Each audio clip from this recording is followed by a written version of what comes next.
Netflix TV நேயர்களுக்கு வணக்கம். பிரித்துளசி பணியில் பேசுகிறேன். இந்த வாரம் நம்ம சேனல் ஒளிபரப்பான நிகழ்ச்சி அந்தோணி திரைப்படத்தின் இசை வெளியீட்டு விழா. இந்த மார்ச் மாதம் வெளியீடாக இருக்கும் திரைப்படத்தின் பாடல்கள் மற்றும் ட்ரெய்லர் வெளியீட்டு விழா இந்த பிரசாத் லேப் திரையரங்கில் நடைபெற்றது. விழாவில் திருமதி அகிலா பாலுமகேந்திரா, இயக்குனர் சீனு ராமசாமி, லெனின் பாரதி, உலக சினிமா பாஸ்கரன் ஆகியோர் கலந்து கொண்டனர். விழாவில் இணை தயாரிப்பாளர் விக்கி பேசும்போது, இந்திய இலங்கை கூட்டு தயாரிப்பில் 1980 வரை பல படங்கள் வந்துள்ளன. போர் தொடங்குவதற்கு முன்பு கூட இதே சாலிகிராமத்தில் சிங்கள படங்கள் கூட விழா நடத்தப்பட்டு வெளியாகியிருக்கின்றன. போர் தொடங்கிய பிறகு எந்த தமிழர் நிறுவனமும் இந்த கூட்டு தயாரிப்பில் ஈடுபடவில்லை. டிஜிட்டல் காலத்திலாவது ஏதாவது செய்யலாம் என்கிற ஏக்கம் இருந்தது. ஜெனோசனம், சுகீர்தனும் இந்த பட முயற்சியில் வாய்ப்பை தேடிக் கொண்டிருந்தார்கள்.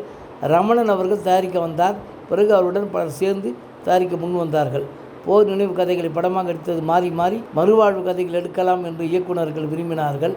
அப்படிதான் இந்த படம் உருவாகிறது என்றார். தயாரிப்பாளர் ரமணதாஸ் பேசும்போது, இலங்கை என்கிற நாட்டிலிருந்து உலக தரத்துக்கு ஒரு படம் கொடுக்க வேண்டும் என்பது நீண்ட காலம் ஏக்கமாக இருந்தது.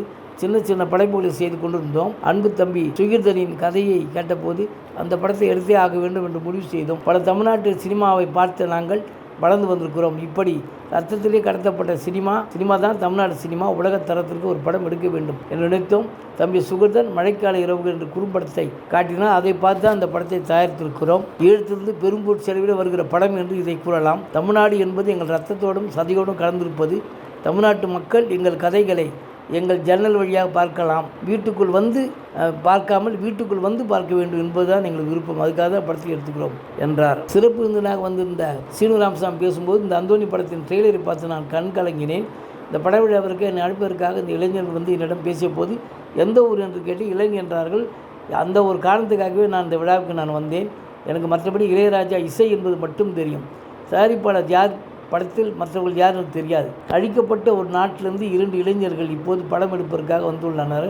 அந்த ஒரே ஒரு காரணத்துக்காக தான் நான் இங்கு வந்தேன். ட்ரெய்லரின் பாடல்களையும் பார்த்து இசைஞானி இளையராஜா அவர்கள் இசையமைத்திருப்பது அவர் இசை அமைத்தார் என்பதை விட அவர் ஆசீர்வதித்திருப்பதாகவே நான் கருதுகிறேன். என் உள்ளுணர்வு அதைத்தான் கூறியது. இளையராஜா ஆசீர்வதித்த படம் என்றுதான் நான் இதை சொல்ல வேண்டும். இது ஒரு நல்ல படமாக இருக்கும் என்று நம்புகிறேன். ஒரு நாடு சிதிலமடைந்த பிறகு, போர் முடிந்த பிறகு அல்லது போர் முடிந்ததாக அறிவிக்கப்பட்ட பிறகு எப்படி இருக்கும் வாழ்க்கை? கேள்விக்குறியாக இருக்கும். அந்த நாடு அழிவில் இருக்கும். போர் முடிவுக்கு பிறகு அந்த நாட்டில் வாழ்க்கை எப்படி இருக்கும்? ஒரு தனியனின் இருப்பு எப்படி இருக்கும்? எல்லாமே கேள்விக்குறி தான். எப்போது வேண்டுமானாலும், யார் வேண்டுமானாலும், எதற்காக வேண்டுமானாலும் கேள்வி கேட்பார். இன்றி கைது செய்யப்படலாம். அப்படி ஒரு அச்சம் எப்போதுமே இருக்கும். அப்படிப்பட்ட மண்ணிலிருந்து வந்த இளைஞர்களின் நினைவுகளில் குண்டு விழுந்த சத்தம் எப்போதும் கேட்டுக்கொண்டே இருக்கும். இதை யாரும் மறுக்க முடியுமா? உளவியல் ரீதியாகவும் பொருளாதார ரீதியாகவும் அதிகாரத்தின் மூலம் அடக்குமுறையை சந்தித்து வருகிற மக்கள் கலை வடிவமாகத்தான் அந்தோணியை நான் பார்க்கிறேன். அப்படிப்பட்ட நாட்டிலிருந்து வந்திருக்கிறார்கள். விடுதலை புலிகள் மீது ஏன் இன்னும் தடை நீங்கவில்லை?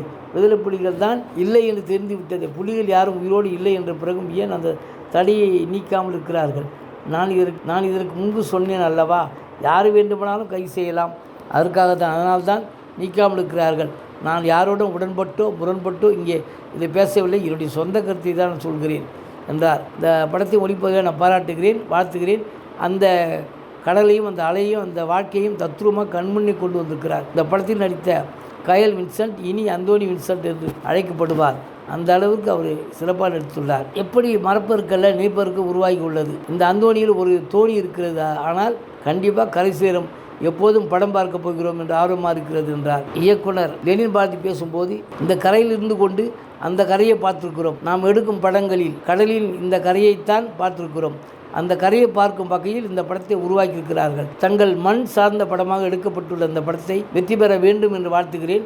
தமிழ் திரைப்படங்களை பார்த்து அதன் தாக்கத்தை உருவாக்காமல் அவர்கள் தன்னிச்சையாக உருவாக்க வேண்டும். அப்படி ஒரு தன்னிச்சையான திரையுலகமாக இலங்கை தமிழ் திரையுலகம் உருவாக வேண்டும், வளர வேண்டும் என்று வாழ்த்துகிறேன் என்றார். இயக்குநரில் ஒருவரான ஜெனோசன் ராஜேஸ்வர் பேசும்போது, நான் இங்கே இருப்பதை உணர்வுபூர்வமாக நினைக்கிறேன். நான் பல ஆண்டுகளாக தமிழ் சினிமாவை பார்த்து கொண்டிருக்கிறேன். இதே அரங்கில் கடைசி வரிசையில் நின்று கொண்டிருந்த அனுபவம் கொண்டவன் நான். தயாரிப்பாளர் முதலீடு செய்து உதவி கொண்டிருக்கிறார் என்றால் இது பிரபஞ்சம் கண்ணுக்கு தெரியாமல் எவ்வளவோ உதவிகளை செய்து கொண்டிருக்கிறது. சுகீர்தன் எடுத்த மழைக்கால இரவுகள் குறும்படம் தயாரிப்பாளருக்கு பிடித்து பிடித்து போய் இந்த படம் உருவாக்கி இருக்கிறது. இந்த படத்திற்காக பல அண்ணன்கள் தங்களை அறியாமலே உதவி செய்து கொண்டிருக்கிறார்கள். கேமராவை சொந்தமாக வாங்கி கொண்டு போய் தான் இலங்கையில் படப்பிடிப்பு நடத்தினோம். நாங்கள் நிறுத்தபடியே படத்தை எடுத்துக்கிறோம். வழக்கமான படமாக இல்லாமல் நல்ல படத்தை எடுக்க வேண்டும் என்ற நோக்கத்தில் தான் இதை எடுத்துக்கிறோம். இது ஒரு கடலோர காதல் காவியம். இது இலங்கை மண் சார்ந்த ஒரு காதல் கதை. அனைத்து சமூகத்திலும் பார்க்க வேண்டும், ஆதரிக்க வேண்டும், அனைவரும் ஊக்கமளிக்க வேண்டும் என்று கேட்டுக்கொள்கிறேன் என்றார். இன்னொரு சுகிர்தன் கிறிஸ்துராஜா பேசும்போது,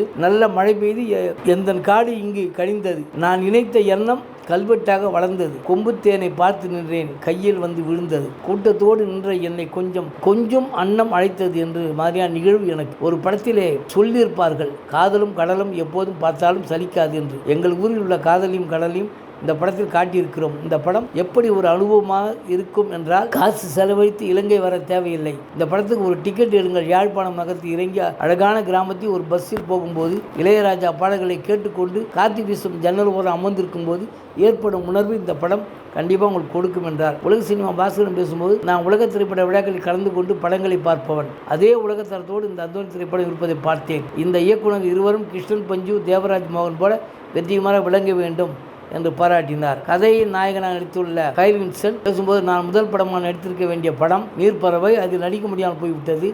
அதன் பிறகு என் குருநாதர் பிரபு சாலமன் கயல் படத்தில் அறிமுகப்படுத்தினார். இந்த படத்தில் கதாநாயகனாக இல்லாமல் கதை நாயகனாக நடித்திருக்கிறேன். இது எனக்கு முக்கியமான படமாக இருக்கும் என்றார். இந்த படத்தில் நாயகி TJ பானு 50 லட்சம் ரூபாய் கொடுத்து தெலுங்கு படத்தில் நடிக்க அழைத்த போது அதை மறுத்துவிட்டு இங்கே வந்திருக்கிறார். அவர் அர்ப்பணிப்பு பாராட்டுக்குரியது என்றார். விழாவில் அந்தோணி படக்குழு நண்பர்களும் கலந்து கொண்டனர். நன்றி, வணக்கம். அடுத்த வாரம் வேறு ஒரு திரைப்படத்தில் செய்தியோடு உங்களை சந்திக்கிறேன்.